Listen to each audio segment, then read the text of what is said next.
Okay, YouTube family, as you can see, we got the 69 Chevelle out. We're going to take a look at this sucker inside and out real quick. Just see what we got cooking here.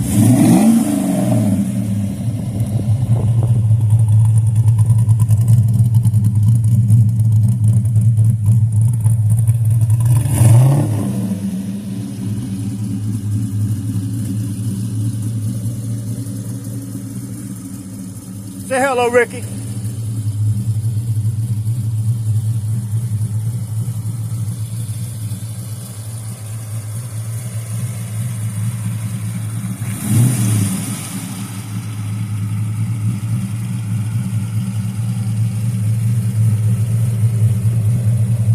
You see the faded racing stripes in the hood.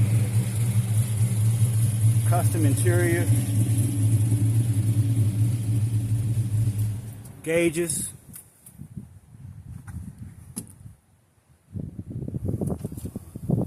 Headliner. Every detail. Nothing missed.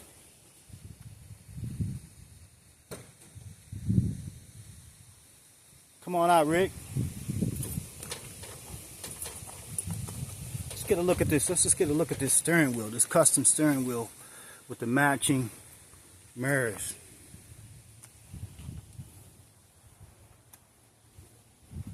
Oh, but it's more than just looks. We're about to pop the hood and show you something.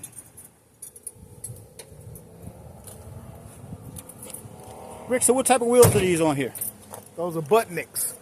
Buttnicks? Yes. Were they special ordered? They were special ordered, yes. They were made for this vehicle. And who painted it for you? Good friend of mine. He paints cars in different shops at this point. His name is Henry Bunn. And if you want to look him up on the internet, it's Bunn Enterprises. And what made you come up with this color? This color scheme came up, to be honest with you. We went back and forth about colors, and we found this color on a Bentley. It was from a 2012 Bentley. So it's Bentley blue.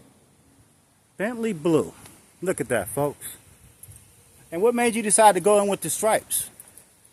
I felt that it needed some contrast because I didn't want the car just all one color. Mm-hmm. So actually these stripes were actually meant to be a test, and I put them on to see how it would look, and I just liked it, and I ended up leaving it. And where did you get this spoiler on the front? Is that a factory? That's not a factory spoiler. I purchased it over the internet. And what came up with the name Midnight 69? Midnight 69 came up because it's a 1969 Chevelle, and midnight because the color is midnight blue. Can you pop that hood for us? I know the people want to see what you got under there. Sure, I'm going to pop it.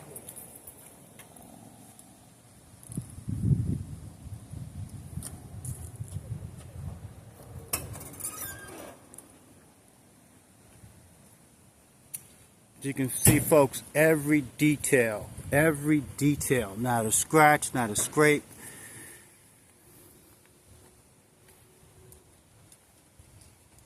You can see the flakes and the paint. It's a beauty, folks. Now we're going to get up here to this motor. So tell us, Rick, what you got under the hood? We got a LS3. 6.2 liter. Okay. And how long have you had this motor in here? This motor's been in here about 4 years now. About 4 years? Yes.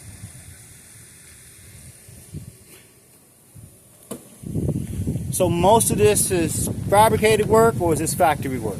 Tell me about the suspension. Fabricated work. The suspension is aftermarket coilovers. Actually, the coilovers are by, I'm trying to remember now, Hotchkiss. Okay.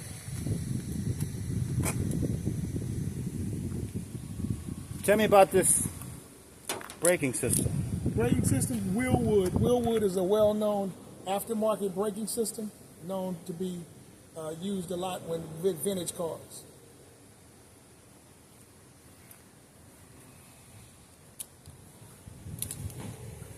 If you were to estimate, what would be the horsepower? Well, the car has actually been tuned and it's been dynoed. And at one point, the maximum dyno output to the wheels was about 560. 560. Yes.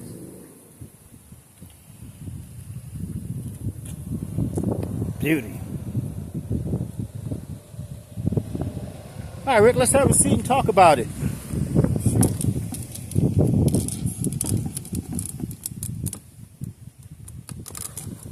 It's your baby, so I'm going to have you on camera if you don't mind. Not at all, not at all.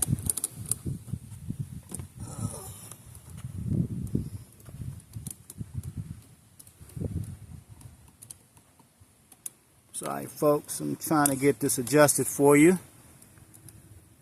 I want to make sure we get this beautiful ride in the background.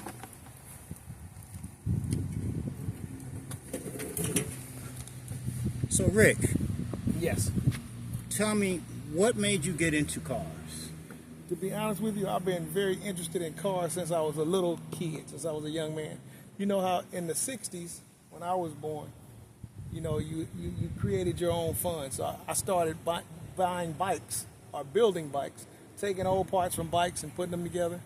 So that, you know, I had a general interest in just fidgeting with my hands. Okay. My father was a plumber.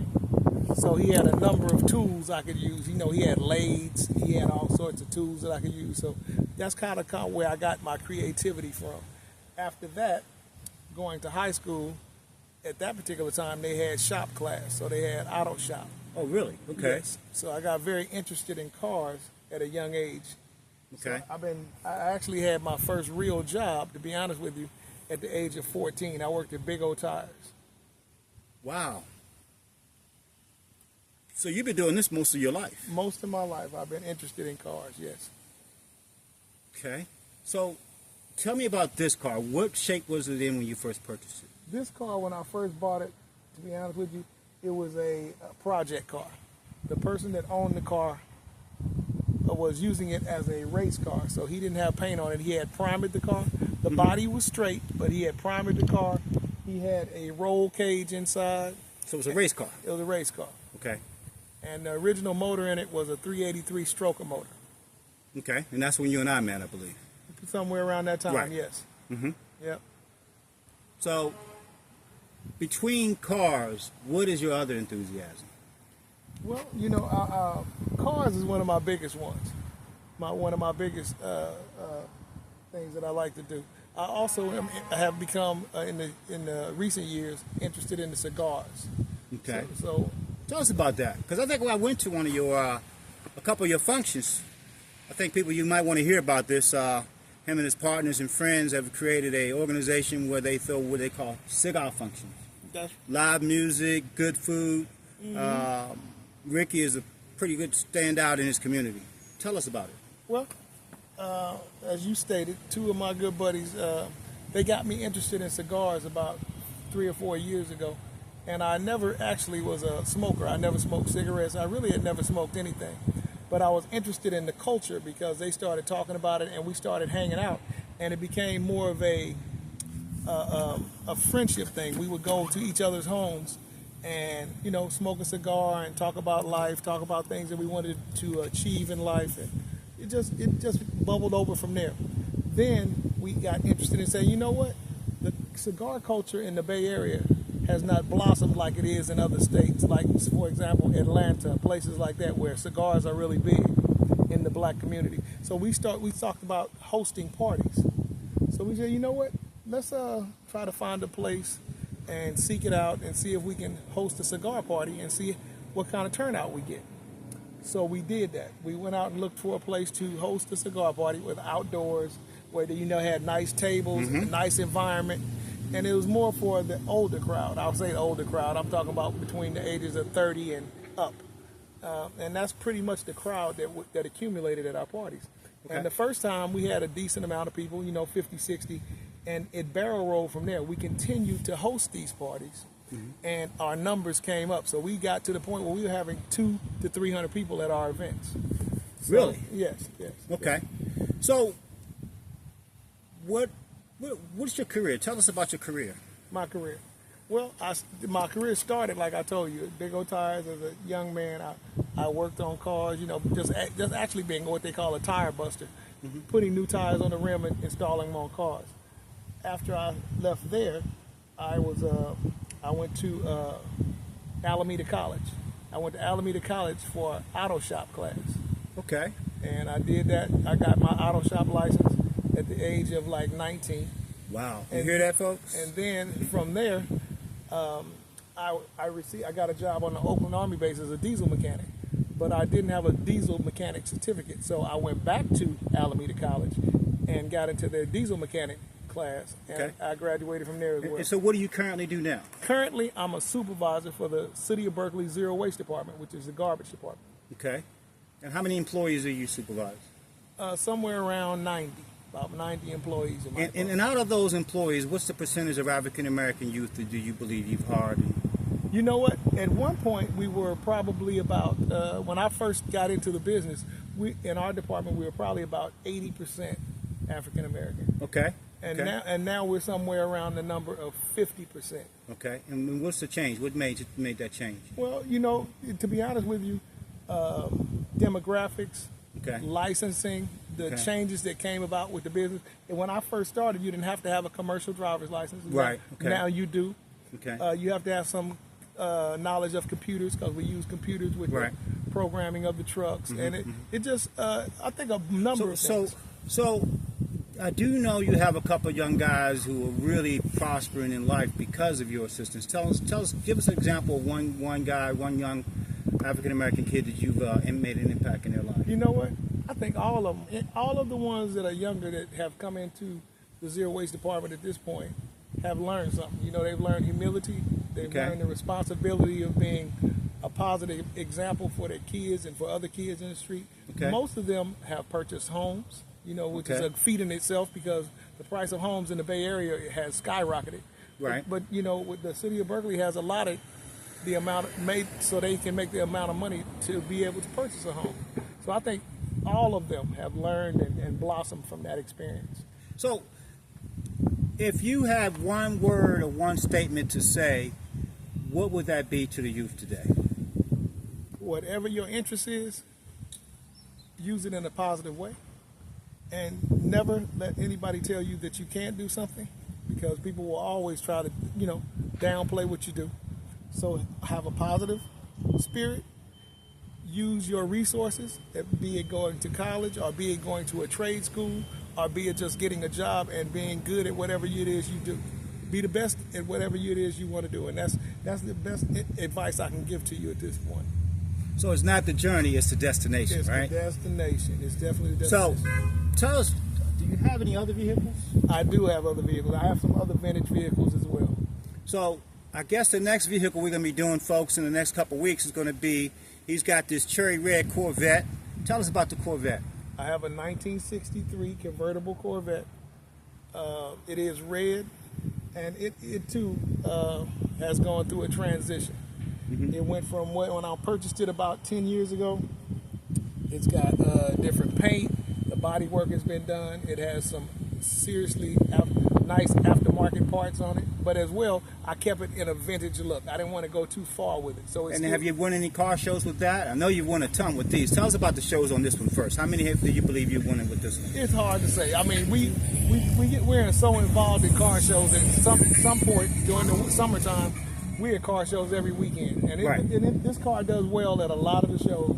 It's won at Good Guys, which is one of the bigger shows in the Bay Area. It's won at the Good Guys car show. It's won a number of car shows. But it's not about winning. It's about the environment, just being in the environment of other car enthusiasts that love their cars and like, making them unique, making it your own.